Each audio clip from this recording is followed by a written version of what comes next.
পাঠশালা Bangla YouTube চ্যানেলে তোমাদের স্বাগত জানাই। আজ ক্লাস 10 এর বাংলা বিষয়ের সহায়ক গ্রন্থ লেখক মতি নন্দীর কোনি এই উপন্যাস থেকে আজকে প্রথম ভিডিও অর্থাৎ প্রথম পরিচ্ছেদ থেকে প্রথম ভিডিও আমি বানাচ্ছি। মোট 14টি পরিচ্ছেদ রয়েছে। স্বাভাবিকভাবে 14টি ভিডিও যদি ভালো লাগে তাহলে পরপর চ্যানেলে আসবে। তোমরা অবশ্যই কমেন্ট করে জানিও কেমন তোমাদের লাগছে। বিস্তারিত আমি এই ভিডিওগুলোতে আলোচনা করব বিস্তারিতভাবে। তা কোনি উপন্যাস, এই কোনি উপন্যাসটির বিষয়বস্তু কি? কোনি উপন্যাসে একটি হতদরিদ্র পরিবারের একটি মেয়ে কোনি, তার জীবন সংগ্রামের কথা, তার জীবন সংগ্রামে উত্তরণের কথা, তার বিবরণ দেওয়া আছে। তাকে সাহায্য করেছিলেন তার শিক্ষক, তার গুরু ক্ষিতীশ সিংহ, ক্ষিতীশ সিংজি বা ক্ষিতীশ সিংহ। এই গুরু শিষ্য পরম্পরার যে ব্যাপারগুলো আমরা বিভিন্ন জায়গায় দেখেছি, তার একটি দৃষ্টান্ত বা উদাহরণ হিসাবে এই কোনি উপন্যাসটিকে অবশ্যই সবার সামনে রাখতে হবে। কোনির মধ্যে যে সম্ভাবনাগুলো ক্ষিতীশ সিংহ সেগুলোকে খুঁজে পেয়েছিলেন।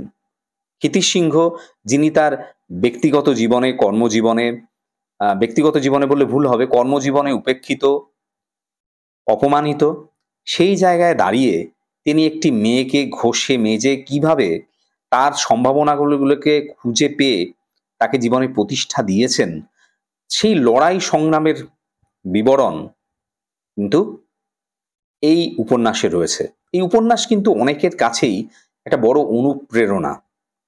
তাই কোনি উপন্যাসের বিস্তারিত আলোচনা আমরা ভিডিওতে করব। এই ভিডিওতে প্রথম অংশে একটি গঙ্গার ঘাটের দৃশ্যের বিবরণ দেওয়া আছে। সেখানে ক্ষিতীশ সিংহ অর্থাৎ কোনির যিনি গুরু, যাকে কোনিকে যিনি সাঁতার শিখিয়েছেন, কোনির যিনি প্রশিক্ষক, তার কথা বলা আছে। আছে অন্য একজন ব্যক্তির বিবরণ, তারও কথা, বিষ্ণুধরের কথার তার পরিচিতি এই উপন্যাসের প্রথম অংশে প্রথম এই পরিচ্ছেদে বলা আছে। কোনি যে উপন্যাসের প্রধান চরিত্র, তার বিবরণ তেমন বিশেষ নেই, দ্বিতীয় পরিচ্ছেদে আছে। তাই প্রথম পরিচ্ছেদের এই যে গঙ্গার ঘাটের যে বিবরণ, তা আমরা আলোচনা করব এই অংশে। এবার কিছু লেখক পরিচিতি বা লেখক সম্বন্ধে কয়েকটি কথা বলে নিই।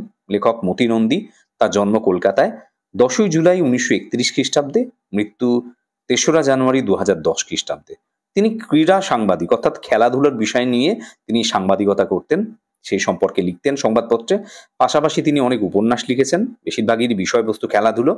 শিশু সাহিত্য সম্বন্ধেও তিনি লিখেছেন। তিনি পেয়েছেন সাহিত্য পুরস্কার, যেমন সাহিত্য একাডেমি পুরস্কার, আনন্দ পুরস্কার। আনন্দবাজার পত্রিকার ক্রীড়া সাংবাদিক হিসাবেই তিনি বেশিরভাগ সময় ছিলেন। তার বিখ্যাত কয়েকটি উপন্যাসের নাম এখানে বলে রাখি: কোনি, স্টপার, স্ট্রাইকার, সাদা খাম ইত্যাদি। এই কোনি যে উপন্যাসটি, এটা অবলম্বনে পরবর্তী সময়ে কিন্তু সিনেমা হয়েছে, মানে সিনেমা তৈরি হয়েছে। সরোজ দে বলে একজন পরিচালক, তিনি 1986 সালে সিনেমা তৈরি করেছেন এবং সেই সিনেমায় কোনির যিনি প্রশিক্ষক, ট্রেনার, সেই চরিত্রে ক্ষিতীশ সিংহের চরিত্রে অভিনয় করেছেন সৌমিত্র চট্টোপাধ্যায়, আর কোনির চরিত্রে অভিনয় করেছেন শ্রীপর্ণা বন্দ্যোপাধ্যায়। এবার এই কোনির যে উপন্যাসের যে প্রথম পরিচ্ছেদের বিবরণ এবার আমরা শুরু করি। আজ বারুনি, গঙ্গায় আজ কাঁচা আমের ছড়াছড়ি। এখানে প্রথমে বারুনির বিবরণ দেওয়া হয়েছে। বারুনি কি? বরুণ দেবের স্ত্রীকে বারুনি বলা হয়। বারুনি গঙ্গারও অপর নাম বারুনি বলা হয়, সেটাও। তো বরুণানী এবং জলদেবী নামেও এই বারুনি পরিচিত। ঋগ্বেদে উল্লেখ আছে, যখন সমুদ্র মন্থন হয়েছে, দেবতা এবং অসুরেরা যখন বাসুকী নাগকে অবলম্বন করে সমুদ্র মন্থন করেছিল, তখন এই বারুনি সমুদ্র থেকে উত্থিত হয়েছিলেন এবং অসুররা জোর করে তাকে নিজেদের দখলে রেখে দেয়। স্কন্দ পুরাণে লেখা আছে যে চৈত্র মাসের কৃষ্ণপক্ষের, অর্থাৎ যেই পক্ষে, অর্থাৎ 15 দিনের পরে অমাবস্যা হয়, সে কৃষ্ণপক্ষের ত্রয়োদশী তিথিতে শতভিষা নক্ষত্র যদি যোগ হয়, তাহলে সেই দিনটা বারুনি নামে পরিচিত। হিমালয়ের যে কন্যা গঙ্গা, তার অপর নামও কিন্তু বারুণী। সে বারুণীর এই একটা পবিত্র সময়ে গঙ্গার ঘাটে প্রচুর মানুষ স্নান করতে আসে, এবং এই বারুণী দেবীকে উদ্দেশ্য করে নতুন হওয়া আম, কাঁচা আম, সেই আম দেবীকে উদ্দেশ্য করে তারা গঙ্গায় ভাসিয়ে দেয়। সেই কাঁচা আমের ছড়াছড়ি সেই সময়। ঘাটে থই থই ভিড়, প্রচুর মানুষ গঙ্গা স্নান করতে এসেছে, তাই প্রচুর ভিড়, বেশিরভাগই বয়স্ক মানুষের ভিড়। সদ্য যে কাঁচা আম উঠেছে বাজারে, সেই সমস্ত আম মাথার উপর ধরে ডুব দিয়ে যারা গঙ্গা স্নান করতে এসেছে তারা ফেলে দিচ্ছে। সেই আম ভেসে যাচ্ছে, কেউ বা দূরে, কিছু দূরে গঙ্গার মধ্যেই দূরে ছুঁড়ে ফেলছে সে আম। ছোট ছোট দলের ছেলেরা জলে অপেক্ষা করে আছে আম সংগ্রহের জন্য। কিছু ছেলে অল্প বয়সী, তারা জলে সাঁতার কাটছে। যেই সমস্ত মানুষরা পুণ্য সঞ্চয় করতে এসেছে এবং স্নান করার সাথে সাথে আম ফেলে দিচ্ছে গঙ্গায়, সেই আমগুলো এই ছেলেগুলো তারা সংগ্রহ করছে। কেউ গলা জলে দাঁড়িয়ে, কেউ বা দূরে ভেসে রয়েছে গঙ্গায়। আম দেখলে হুড়োহুড়ি পড়ে যাচ্ছে। একসঙ্গে দু তিনজন চিৎকার করতে করতে জল তোলপাড় করে সে আমের দিকে ছুটে চলেছে। যে পাচ্ছে প্যান্টের পকেটে রেখে দিচ্ছে। পকেটটা যখন আমে ভরে গিয়ে ফুলে উঠছে, তখন জল থেকে উঠে ঘাটের কোনো একটি জায়গায় তারা রেখে আসছে। সেই আমে, অর্থাৎ যেই আম যে সংগ্রহ করেছে, সেই আমে অন্য কারোর হাত দেওয়ার সাধ্য নেই। পরে এই আমগুলোই, অর্থাৎ গঙ্গারকে উৎসর্গ করা সেই আমগুলোই তারা আবার পথের ধারে বসা বাজারে তারা বিক্রি করে দেবে অল্প দামে। এটাই তাদের মানে সেই সময়কার জীবিকা হয়ে উঠেছে। আজ গঙ্গায় ভাটা, অর্থাৎ জলস্রোত খুবই কম, জল অনেক দূরে সরে গেছে গঙ্গার ঘাট থেকে। তাই গঙ্গার ঘাট থেকে জলের দিকে যেতে পড়ছে কাদা। সিঁড়ি আর তার দুধারে ইট বাঁধানো ঢালু পার শেষ হয়ে কিছুটা পলিমাটি, তারপর রয়েছে জল। স্নান করে তাই স্বাভাবিকভাবে কাদা মারিয়ে বিরক্ত মুখে মানুষকে উঠে আসতে হচ্ছে গঙ্গার সেই সিঁড়িতে বা ইট বাঁধানো ঘাটে। তারপর অনেকে যাচ্ছে ঘাটের মাথায় ট্রেন লাইনের দিকে মুখ করে বসা বামুনদের কাছে, যে সমস্ত ব্রাহ্মণরা বসে রয়েছে বা পুরোহিতরা বসে রয়েছে তাদের কাছে, যারা পয়সা নিয়ে জামা কাপড় জমা রাখছে, অর্থাৎ যে সমস্ত মানুষ স্নান করতে গিয়েছিল তারা টাকা পয়সা দিয়ে ওই মানুষগুলোর কাছে, অর্থাৎ বামুনদের কাছে পয়সা দিয়ে জামা কাপড় রাখতে দিয়েছিল। এখন স্নানের পরে জামা কাপড় তারা নিয়ে যাবে। গায়ে মাথায় সর্ষে বা নারকোল তেল দেয় এবং কপালে চন্দনের ছাপ এঁকে দেয় সেই বামুনেরা। রাস্তার একধারে বসা ভিখারিদের অনেকে উপেক্ষা করে। রাস্তার একধারে ভিখারিরা বসে রয়েছে, যারা পুণ্য সঞ্চয় করেছে গঙ্গা স্নান করে, তারা এই ভিখারিদের কেউ কেউ পয়সা দেয়। সেই পয়সা নিয়েই ভিখারিরা কৃতার্থ হয়।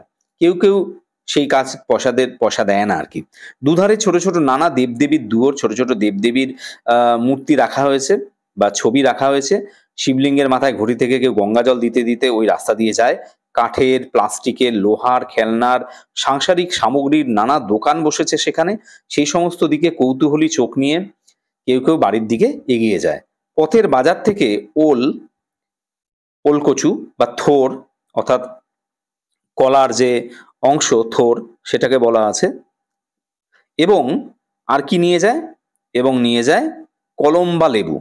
কলম্বা লেবু এক ধরনের লেবু, রসালো লেবু, সাইট্রাস ফ্রুট, প্রচন্ড টক এবং সুগন্ধ আছে তার। বিভিন্ন রান্নায় এই লেবুর রস কিন্তু ব্যবহার করা হয়। এই কলম্বা লেবু বা কলম্বু লেবু বলা হয়। সেই ধরনের নানা জিনিস তারা কিন্তু কিনে নিয়ে বাড়ির পথে রওনা দেয়। তারপর রোদে তেতে ওঠা রাস্তায় খালি পা দ্রুত ফেলে বাড়ি পৌঁছবে বিরক্ত মেজাজে। যে মানুষগুলো তারপর গঙ্গা স্নান করে খালি পায়ে, রোদে তেতে ওঠা কেন? কারণ এই সময়টা চৈত্র মাসের, স্বাভাবিকভাবে প্রচন্ড রোদে রাস্তা গরম হয়ে রয়েছে। তেলচিটে একটা ছেঁড়া মাদুরে উপুর হয়ে বিষ্ণুচরণ ধরও দলাই মালাই করাতে করাতে বিরক্ত মুখে গঙ্গার দিকে তাকিয়ে রয়েছে। বিষ্ণুচরণ ধর বলে একটি চরিত্রের আগমন হলো এবার এই উপন্যাসে। সে একটা ছেঁড়া মাদুরের ওপর তেল চিটে হয়েছে, অর্থাৎ তেল মেখে ওই মাদুরে অনেকবার শুয়েছে, এই জন্য তেলের একটা আস্তরণ পড়ে গেছে যেন সেই মাদুরের ওপরে। সে শুয়ে রয়েছে বিষ্ণুচরণ ধর, দলাই মালাই করাচ্ছে, অর্থাৎ ম্যাসাজ করাচ্ছে শরীরকে, এবং গঙ্গার দিকে সে বিরক্ত মুখে তাকিয়ে রয়েছে। বিষ্ণুধর, যিনি পাড়ায় বেষ্টাদা নামে পরিচিত, পাড়ায় তাকে সংক্ষেপে বেষ্টাদা বলে ডাকে, তিনি আইএ পাশ করেছেন। আইএ বলে একটি ডিগ্রির কথা এখানে বলা আছে, যেটি আগে এই ডিগ্রিটা প্রচলিত ছিল। ইন্টারমিডিয়েট অফ আর্টস, অর্থাৎ বর্তমানে কলা বিভাগে বা আর্টসে যদি কেউ উচ্চ মাধ্যমিক পাশ করে তার যে ডিগ্রি হবে সেটাকেই ইন্টারমিডিয়েট অফ আর্টস বা আইএ বলা যেতে পারে। তো সেই রকম পাশ করেছেন তিনি। অত্যন্ত বনেদি বংশের, সম্ভ্রান্ত বংশের, টাকা পয়সাওয়ালা পরিবারের তিনি সন্তান। খান সাতেক বাড়ি রয়েছে তার, 7খানা বাড়ি। বড় বাজার, যে কলকাতার ব্যস্ততম জায়গা, ব্যবসা বাণিজ্যের একটি বড় কেন্দ্র, পাইকারি বাজার। সেই বড় বাজারে ঝাড়ন মশলা বা গুঁড়ো মশলার কারবার আছে এবং সর্বোপরি 3.5 মণ, 1 মণ মানে প্রায় 40 কেজি, 3.5 মণ মানে প্রায় 120 কেজি, অর্থাৎ 120 কেজি ওজনের একটি দেহের মালিক তাকে বলা হয়েছে। অর্থাৎ এতই তার বিশাল চেহারা। ওরই সমবয়সী, অর্থাৎ প্রায় 40 বছর বয়সী একটি বিশ্বস্ত অস্টিন সর্বত্র ওকে বহন করে। অর্থাৎ একটা অস্টিন গাড়িতে তিনি চড়ে বেড়ান। এই অস্টিন গাড়িটারও বয়স প্রায় 40 বছর। অস্টিন একটি ব্রিটিশ কোম্পানি, অর্থাৎ ইংল্যান্ডের একটি মোটর গাড়ি বানায় যারা, সে একটি কোম্পানি। সেই অস্টিনের কথা এখানে বলা আছে। বিষ্ণুধর কেন বিরক্ত হচ্ছে? কারণ বিষ্ণুধরের বিরক্তির কারণ হলো 15 দূরে একটি লোক, পরনে সাদা লুঙ্গি এবং গেরুয়া পাঞ্জাবি, কাঁধে রঙিন ঝোলা ব্যাগ রয়েছে। তার দিকে, অর্থাৎ বিষ্ণুধরের দিকে এই লোকটি পিটপিট করে, অর্থাৎ চোখ পিটপিট করে তাকাচ্ছে এবং মুচকি হাসছে। বিষ্ণু বুঝতে পেরেছে লোকটি হাসছে তার দেহের আয়তন দেখে, অর্থাৎ তিনি যে এত মোটা সেটা দেখে হাসছে। এরকম হাসি বাচ্চা ছেলেরাও হাসে তাকে দেখে, কিন্তু তখন তার দুঃখ লাগে, কিন্তু ইচ্ছে করে ছিপছিপে হয়ে যায়, অর্থাৎ রোগা হওয়ার তারও ইচ্ছে হয়, কিন্তু কি করবে, চেষ্টা করেও হয়তো তিনি হতে পারেননি। কিন্তু বিষ্টু বিরক্ত হচ্ছে যেহেতু এই লোকটা মোটে বাচ্চা নয়। বাচ্চারা হাসলে মেনে নেওয়া যায়, এই লোকটা তো বাচ্চা নয়। চোখে পুরু লেন্সের চশমা, মোটা লেন্সের চশমা, অর্থাৎ বেশ পাওয়ার আছে তার চোখে। নুন আর গোলমরিচের গুঁড়ো মেশালে যেমন দেখায়, তার মাথার কদম ছাড় চুল, অর্থাৎ একদম ছেটে ফেলা হয়েছে, যেটাকে আর্মি ছাড় বলা হয়, সেই রকম চুল রয়েছে তার মাথায়। বয়স 50-এর এধারে বা ওধারে হবে, 50-এর কিছু কম কিছু বেশি হতে পারে। লোকটার গায়ের রং ধুলো মাখা, পোড়ামাটির মতো, আর চোখের চাহনি ধূসর মণি দুটো দেখলে মনে হয় বোধহয় সূর্যের, অর্থাৎ তার যে চোখের মণিগুলো সেটা দেখলে মনে হয় যেন সূর্যের দিকে তিনি তাকিয়েছিলেন। সূর্যের দিকে চ্যালেঞ্জ দিয়ে তাকিয়ে থেকে মণির কালো রংটা ফিকে হয়ে গেছে, অর্থাৎ মণির কালো রং কেমন ফিকে বা বর্ণহীন হয়ে পড়েছে। মনে হয় যেন সূর্যের দিকে তাকিয়ে থেকে থেকে এরকম চোখটা করে ফেলেছেন আর কি। চাউনিটা এমন, তার চোখে চাউনি এমন, তাকানোটা এমন, দেখলে মনে হয় যেন তার মনের সঙ্গে মেলে না সেই সব ব্যাপারগুলি ব্লো টর্চের মতো পুড়িয়ে দিয়ে ভেতরে সেদিয়ে যাবে। অর্থাৎ তিনি যেটাকে ভালো চোখে দেখেন না সেই সমস্ত জিনিসগুলোকে তিনি পুড়িয়ে খাক করে দেবেন, এরকমই তার চোখের চাহনি। ব্লো টর্চ কি এই প্রসঙ্গে বলা হচ্ছে? ব্লো টর্চ হলো ধাতুর বিভিন্ন জিনিস, ধাতব জিনিস জয়েন্ট করার জন্য এক ধরনের উপাদান, তার ভেতরে এক ধরনের গ্যাস থাকে এবং সেই গ্যাসের দ্বারা আগুন জ্বালিয়ে ধাতব জিনিস জয়েন্ট করানো হয়। এই ক্ষেত্রে একটা ছবি তোমাদের স্ক্রিনে দিয়ে দিচ্ছি, ব্লো টর্চ জিনিসটা বোঝার সুবিধা হবে। তো চোয়াল দুটোকে শক্ত করে ধরে আছে তার জেদ, তার মুখের মধ্যে একটা জেদ বা একটা দৃঢ়তা যেন প্রকাশ পায়। মালিশওয়ালা ডান হাঁটুটা বিষ্টুর কোমরে চেপে ধরে মেরুদণ্ড বরাবর ঘাড় পর্যন্ত দ্রুত ওঠানামা করাতে লাগলো পিস্টনের মতো। সে মালিশওয়ালা যিনি মালিশ করাচ্ছেন বিষ্ণুধরের শরীর, তিনি নানা কায়দায় বিষ্ণুধরের মালিশ করাচ্ছেন। এত বিস্তারিত আলোচনার প্রয়োজন নেই। তো এখানে এই প্রসঙ্গে পিস্টনের কথা বলা আছে। পিস্টন মূলত বিভিন্ন গাড়িতে থাকে, 4 চাকা গাড়িতে বা অন্যান্য গাড়িতে ইঞ্জিনের একটা গুরুত্বপূর্ণ অংশ। ইঞ্জিনের সঞ্চালনে বা ইঞ্জিন চলার ক্ষেত্রে পিস্টনের কিন্তু একটা বড় ভূমিকা রয়েছে। তো সেই পিস্টনের মতো ওঠানামা করানো হচ্ছে। 10 এইভাবে হাঁটু ব্যবহারের পর মালিশওয়ালা নমস্কারের ভঙ্গিতে হাতের তালু দুটো জোর করে পিঠে, এই তালু দুটো জোড়া অবস্থায় কোদালের মতো পিঠের মধ্যে বাড়ি দিচ্ছেন। এরপর বিষ্টু চিত হয়ে শোয়ার চেষ্টা করলো, কিন্তু পারছিল না, এত বড় শরীর তো। তাই মালিশওয়ালা ঠেলে ঠুলে তাকে গড়িয়ে দিল এবং সে অভীষ্ট লাভ করলো, অর্থাৎ যে চেষ্টাটা করছিল, যে যা পাওয়ার চেষ্টা করছিল সেটা করতে পারলো। আব্রু রক্ষাকারী অর্থাৎ সম্মান রক্ষাকারী গামছা, যে গামছা পরে সে দলাই মালাই করছিল সেটাকে ঠিকঠাক করে নিল এবং তারপর গম্ভীর স্বরে নির্দেশ দিল, তান পুরো ছাড়। মালিশওয়ালা 10 আঙ্গুল দিয়ে বিষ্টুর সারা শরীরের যে চর্বিগুলো সেগুলো খপাখপ খামচে টানছে আবার ছেড়ে দিচ্ছে, এটাই হলো তানপুরা ছাড়া। এরপর বলছে তবলা বাজা। মালিশওয়ালা 10 আঙ্গুল দিয়ে বিষ্টুর গলা থেকে কোমর অব্দি ধপাধপ চাটাতে শুরু করলো। চোখ বুজে প্রবল আরামে নিঃশ্বাস ফেলতে গিয়ে তার মনে হলো লোকটা নিশ্চয়ই এখন ফ্যাক ফ্যাক করে হাসছে। এই ধরনের কসরত দেখে লোকটা নিশ্চয়ই আরো বেশি হাসছে। বিষ্টু তখন খুবই বিরক্ত বোধ করে বলল, সারেগামা কর। মালিশওয়ালা নির্দেশ পেয়ে আঙুলগুলো দিয়ে হারমোনিয়াম বাজাতে লাগলো বিষ্টু সর্বাঙ্গে, সারা শরীরে। আঙুলগুলো শরীরে কিলবিল করছে, সুরসুরি লাগছে, এবং তার প্রতিক্রিয়ায় চর্বি থলথল করে, তার যে শরীরের চর্বি থলথল করে কেঁপে উঠছে। বিষ্টু শুনলো সেই অবস্থায় যে একটা খুক খুক হাসির শব্দ। চিত হয়ে আকাশের দিকে তাকিয়ে বিষ্টু বলল, এতে হাসির কি আছে? হ্যাঁ, কেন কেন হাসছেন? সেকেন্ড 20 পরে বিষ্টু জবাব শুনলো, মেসেজ হচ্ছে না সঙ্গীত চর্চা হচ্ছে? এখানে মেসেজ না হয়ে ম্যাসাজ হওয়া উচিত ছিল। তো ম্যাসাজ হচ্ছে না সঙ্গীত চর্চা হচ্ছে? যাই হোক না, তাতে আপনার কি? যাই হোক, আপনি এতে নাক গলাচ্ছেন কেন? ব্লাড প্রেশারটা মেপেছেন? আপনার দরকার? ব্লাড সুগার পরীক্ষা করিয়েছেন? কোলেস্টেরল লেভেলটা দেখেছেন? অর্থাৎ আপনার যে বিশাল শরীর, আপনার শরীরে নানা ধরনের রোগ এবং রোগের উপসর্গ থাকা স্বাভাবিক। তাই ব্লাড সুগার এই চেহারায় বেশি থাকতে পারে। ব্লাডের ভেতরে যে ফ্যাট, যেটাকে কোলেস্টেরল বলা হয়, সেটাও বেশি থাকতে পারে, যেটা হার্টের পক্ষে ভালো নয়। কে মশাই আপনি গায়ে পড়ে এত কথা বলছেন? চান করতে এসেছেন, করে চলে যান। তা যাচ্ছি, তবে আপনার হাড়টা বোধহয় আর বেশি দিন এই গন্ধমাদন টানতে পারবে না। এই যে বিশাল গন্ধমাদন, অর্থাৎ পাহাড়, গন্ধমাদন একটি পাহাড়। যখন আহ সীতা উদ্ধারের জন্য রাম এবং তার সেনাদল, অর্থাৎ হনুমান এবং হনুমানের সেনাদল যখন গিয়েছিল, তখন এই গন্ধমাদন পাহাড়ের চূড়া থেকেই লঙ্কায় যাত্রা শুরু করেছিল, এরকম বলা আছে। তো এই গন্ধমাদনের কথা এখানে বলা আছে, একটি পাহাড় প্রসঙ্গে বলা আছে, বিস্তারিত প্রয়োজন নেই। তা বলছে, কি বললেন?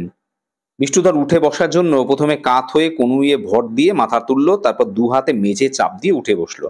লোকটা কাঁচুমাচু হয়ে বলল, অবশ্য হাতি কিংবা হিপোর কখনো করোনারি অ্যাটাক হয়েছে বলে শুনিনি, সুতরাং আমি হয়তো ভুলও বলতে পারি। অর্থাৎ আমি আপনাকে বলছি যে আপনার এত বিশাল বড় শরীর, তাই সেটা বিপজ্জনক নাও হতে পারে। হাতিও তো বিশাল বড় শরীর, বা হিপো মানে জলহস্তি, তারও তো বিশাল বড় শরীর, কিন্তু কখনো তাদের হার্ট অ্যাটাক হয়েছে বলে তো শুনিনি। করোনারি অ্যাটাক মানে হার্ট অ্যাটাকের কথা বলা আছে।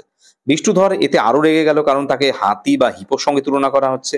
বিষ্ণুধর রাগে কথা বলতে পারছে না, শুধু চোখ দিয়ে কামান দাগতে লাগলো, মানে চোখেই যেন তাকে ভস্ম করে দেবে। লোকটি পাঞ্জাবি খুললো, লুঙ্গি খুললো, ভেতরে হাফ প্যান্ট। অবশেষে বিষ্ণুধর কোনো ক্রমে বলল, আপনাকে যে কি বলবো ভেবে পাচ্ছি না, যে আপনি আমাকে এইভাবে অপমান করছেন। আপনাকে কি বলে গালিগালাজ দেবো বা কি বলবো আমি বুঝতে পারছি না। সেই লোকটি বলছে, আমার বউ ঠিক এই কথাই বলে যে আমাকে কি বলবে। আপনি একটা নুইসেন্স। নুইসেন্স মানে হলো আপদ, ঠিক আছে? তা আপনি একটা নুইসেন্স। আমার ক্লাবের অনেকে তাই বলে, অর্থাৎ আমি যে ক্লাবের সঙ্গে জড়িত তারাও আমাকে এই নুইসেন্স বলে।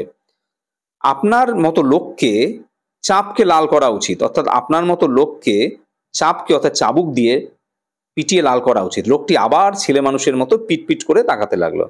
আচ্ছা, আমি যদি আপনার মাথায় চাটি মারি, আপনি দৌড়ে আমায় ধরতে পারবেন? লোকটি বলছে বিষ্ণুধরকে যে আপনার মাথায় যদি চাটি মেরে চলে যায়, আপনি কি আমাকে দৌড়ে ধরতে পারবেন? কথাগুলো বলে লোকটি এক জায়গায় দাঁড়িয়ে ছোটার ভঙ্গিতে জগিং করা শুরু করলো। অনেকে তাকালো যে এ কি করছে, এক জায়গায় দাঁড়িয়ে দৌড়ানোর মতো ভান করছে। অনেকে ভাবলো লোকটা পাগল। বিষ্টু হতভম্ব হয়ে লোকটির এই যে জগ করা সেটা দেখতে লাগলো। চাটি মারার ভঙ্গিতে হাতটা তুলে লোকটা হঠাৎ বিষ্টুর দিকে ছুটে এলো, যেন মনে হচ্ছে যে বিষ্টুকে চাটি মারবে। বিষ্টু ডুব দেওয়ার মতো মাথাটা নিচু করলো, যাতে তাকে না ছুতে পারে, মাথায় যাতে না লাগে।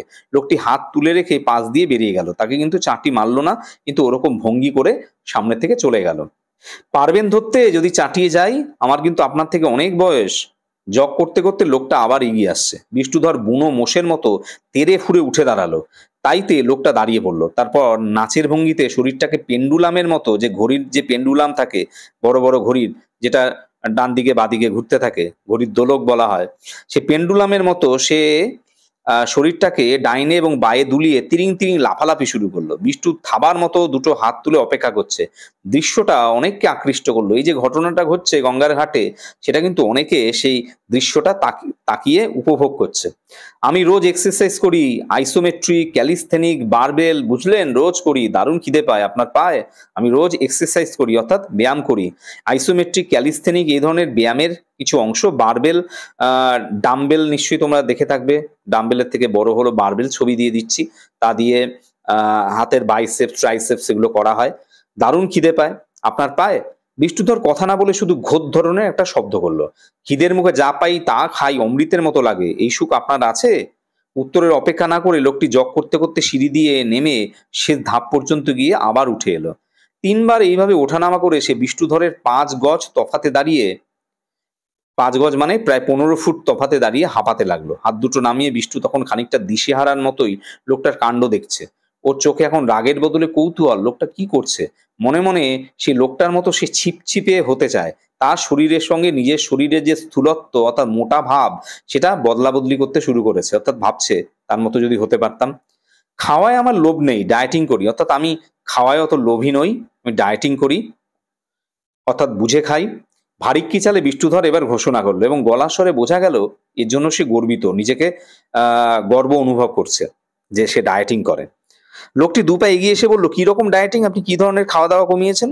আগে রোজ 8 কিলো ক্ষীর খেতাম। এই ডায়েটিং এর কথা শুনলেও তো সবার হাসি পাবে। 8 কিলো মানে 500 গ্রাম ক্ষীর খেত লোকটি, অর্থাৎ বিষ্ণুধর এখন 300 গ্রাম খায়, 200 গ্রাম মাত্র কমিয়েছে। জল খাবার আগে 20টা লুচি বা নুচি, এটা আঞ্চলিক উচ্চারণে নুচি হয়েছে, নুচি খেতুম। 20টা খেতেন, এখন 15টা খান। ভাত খাই মেপে 250 গ্রাম চালের, রাতে রুটি 12 খানা। ঘি খাওয়া প্রায় ছেড়েই দিয়েছি, গরম ভাতের সাথে 4 চামচের 1 বিন্দু বেশি খাই না। বিকেলে 2 গ্লাস মিশ্রির শরবত আর 4টে কড়াপাক, মানে কড়াপাক সন্দেশ। মাছ মাংস ছুঁই না, বাড়িতে রাধা গোবিন্দ মন্দির আছে, বিগ্রহ আছে। আর সপ্তাহে একদিন, অর্থাৎ সপ্তাহে একদিন এখানে গঙ্গার ঘাটে ম্যাসাজ করাতে আসি। আমারও তো নোলা নেই, অর্থাৎ আমার অত খাওয়ার আগ্রহ বা ইচ্ছে নেই। বুঝলেন, সংযম কেচ্ছা সাধন আমি পারি, অর্থাৎ সংযম বা নিয়ম মেনে চলা এবং কেচ্ছা সাধন মানে অনেক কষ্ট করে জীবন চালানো। এই যে খাবার দাবার কমিয়ে দেওয়া, এটাকে কেচ্ছা সাধন বলা হয়েছে। কেচ্ছা সাধন কথাটা যদিও ভুল, কৃচ্ছ সাধন হবে। কৃচ্ছ মানে কষ্ট বা ক্লেশ, এখানে কেচ্ছা সাধন হবে না, কৃচ্ছ সাধন হবে। তো সেই সমস্ত কিছু আমি কিন্তু করতে পারি। অর্থাৎ এখানে এই যে আহ তার যে ডায়েটিং এর বিবরণ, এটা কিন্তু ভালো করে তোমাদের শিখতে হবে। হার্টের ব্যামো ফ্যামো আমার হবে না, অর্থাৎ হার্টের রোগ টোগ আমার হবে না, কারণ বংশে কারো হয়নি কোনোদিন। বাজি ফেলে, অর্থাৎ আহ, বাজি ধরে 70 খানা ফুলুরি খেয়ে কলেরা বাবা মারা গেছে। কারো সঙ্গে হয়তো বাজি হয়েছে, 70 খানা ফুলুরি খেতে পারবে না বলেছিল, না বলেছে না খাবো, দেখি কত খাওয়া যায়। এই ফুলুরি খেয়ে কলেরা হয়ে মারা গেছে বাবা, আর জ্যাঠা অম্বল হয়ে গ্যাস অম্বলে মারা গেছে। অর্থাৎ আহ পরিবারে কিন্তু এই ঘটনা আছে। এত কেচ্ছা সাধন করেন, বাঁচবেন কি করে, এই কথাটার মধ্যে ব্যঙ্গ আছে। কারণ কেচ্ছা সাধন তো তিনি মোটেও করেন না, তিনি এত খাবার দাবার খান, মোটেও সেখানে কেচ্ছা সাধনের কোনো ভাবই চোখে পড়ছে না। লোকটি এগিয়ে এসে বিষ্ণুধরের ভুঁড়িতে হাত বুলিয়ে দিল। সুড়সুড়ি লাগে। বিষ্ণু হাতটা সরিয়ে নিয়ে ক্ষুণ্ণ স্বরে বলল, অর্থাৎ খারাপ লাগছে তাই বিরক্ত স্বরে বলল, আমার বউ ওই কথা বলে, সকাল থেকে রাত অবধি ব্যবসা দেখি, সর্ষে চিনি ডাল নানা জিনিসের কারবার, এত খাটুনির পর এইটুকু খাদ্য, তারপরেই অপমান। আমার বউও বলে যে আমি বেশি খাই, কিন্তু সারাদিন এত খাটি, এইটুকু তো খাই, তারপরেও অপমান। কে করলো?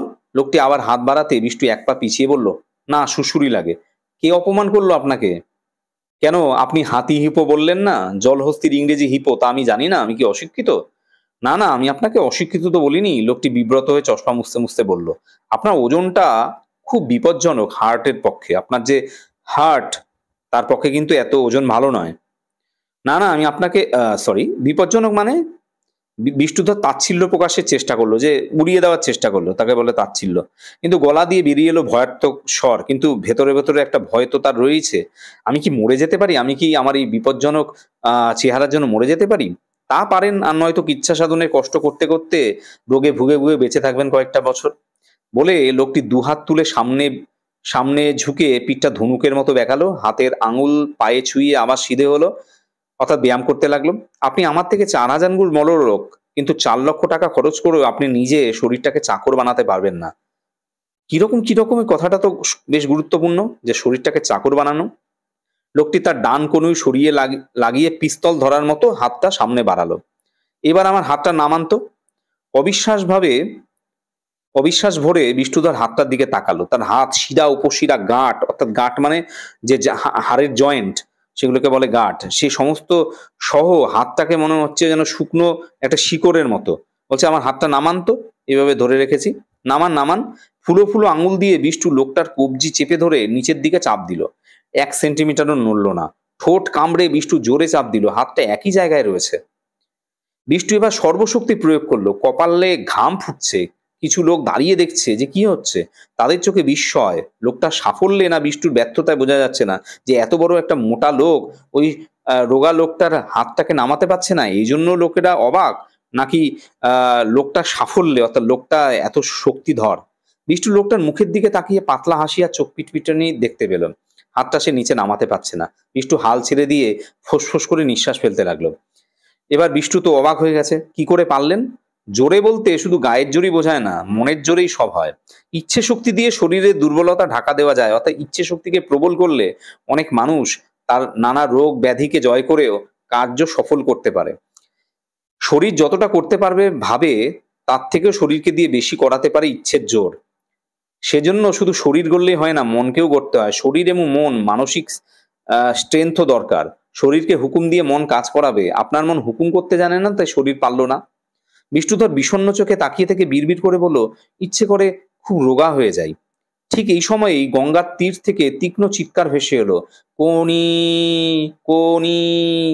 লোকটি গঙ্গার দিকে তাকালো। এই ছিল প্রথম পরিচ্ছেদের আলোচনা। ভালো লাগলে অবশ্যই ভিডিওতে লাইক করে দিও, বন্ধুদের মধ্যে শেয়ার করে দিও।